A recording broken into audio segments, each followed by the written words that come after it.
Hello guys, അപ്പോൾ നിങ്ങൾക്കേ ഈ വിഷമവും ദേഷ്യവും സങ്കടവും ഇറിറ്റേഷനൊക്കെ വന്നാൽ നിങ്ങളെന്താ ചെയ്യുക? ഞാനും ഹനീഫാണെന്നുണ്ടെങ്കിൽ വണ്ടി എടുക്കുന്നു, നേരെ സ്ഥലം വിടുന്നു. ഒത്തിരി ദൂരമൊന്നും ആയിരിക്കുമല്ലോ കേട്ടോ, നമ്മളെ വീടിൻ്റെ പരിസരത്ത് ജസ്റ്റ് ഒരു കറക്കം കറങ്ങി വരും. പിന്നെ നമ്മൾ കറങ്ങാനുള്ള മെയിൻ റീസൺ എന്താണെന്ന് ചോദിച്ചാൽ അതെ ഇതാണ്.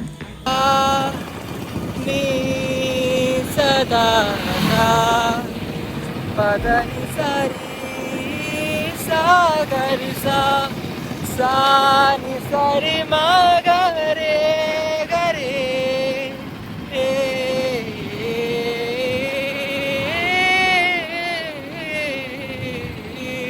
मेहरबानी जाते जाते मुझको कर गया है तू और मैं तेरा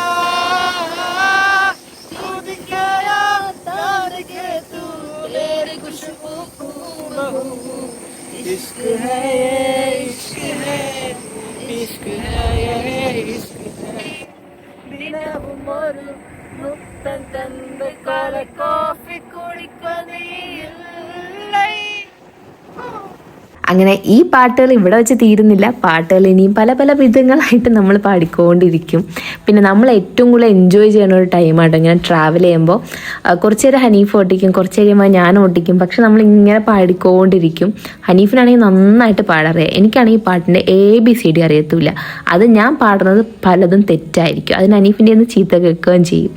അങ്ങനെ നമ്മൾ ഇന്ന് പോകുന്നത് കട്ടൻ കുടിക്കാനാണ് കേട്ടോ. കട്ടൻ വെറുതെ ഒരു കട്ടനല്ല, നമ്മൾ മലേൻ്റെ മുകളിൽ പോയി ഒരു കട്ടൻ കുടിക്കുകയാണ്. സംഭവം വേറെ ഒന്നുമല്ല, ഹനീഫിൻ്റെ വീടിൻ്റെ അടുത്തുള്ള ഒരു ചെറിയൊരു സ്പോട്ടാണ് കടലുകാണിപ്പാറ എന്ന് പറയുന്നത്. അത് ട്രിവാൻഡ്രത്തുള്ള ഒട്ടുമിക്ക ആൾക്കാർക്കും അറിയുമെന്ന് വിശ്വസിക്കുന്നു. അപ്പം നമ്മളവിടെ ചെന്നപ്പോൾ തന്നെ നമ്മളെ പയ്യന്മാരൊക്കെ ഉണ്ടായിരുന്നു, പ്ലസ് നമ്മളെ പോളണ്ടിൽ പോയിട്ടുള്ള നമ്മളെ JP ഉണ്ട് കൂടെ. അങ്ങനെ കുറേ നേരം നമ്മൾ അവരുടെ അടുത്തൊക്കെ സംസാരിച്ച് നമ്മൾ ആ ഒരു ക്ലൈമറ്റ് അങ്ങ് എൻജോയ് ചെയ്യാൻ തുടങ്ങി കേട്ടോ. ഇന്ന് ഈവനിങ് നല്ല മഴയുണ്ടായിരുന്നു. മഴയൊക്കെ ഒന്ന് തോന്നിയ ശേഷമാണ് നമ്മൾ ഇറങ്ങിയിട്ടുണ്ടായിരുന്നത്. അതുകൊണ്ട് തന്നെ അവിടെ നല്ല കോടയും നല്ല തണുത്ത കാറ്റും പ്ലസ് നമ്മളെ കട്ടനും അന്തസ്. അനീഫിനിവിടെ ആൾക്കാരെ കിട്ടിയിട്ടുണ്ട്. അങ്ങനെ കുറേ നേരം നമ്മൾ വർത്താനമൊക്കെ പറഞ്ഞിരുന്ന് അതുപോലെ ആ ക്ലൈമറ്റൊക്കെ നല്ലതുപോലെ എൻജോയ് ചെയ്തിട്ടുണ്ടായിരുന്നു കേട്ടോ. നല്ല രസമായിരുന്നു, മൈൻഡൊക്കെ ഒന്ന് ഫ്രഷ് ആയിട്ടുണ്ടായിരുന്നു. അങ്ങനെ കുറേ നേരം നമ്മൾ ഇരുന്ന ശേഷം നമ്മൾ ഇറങ്ങി.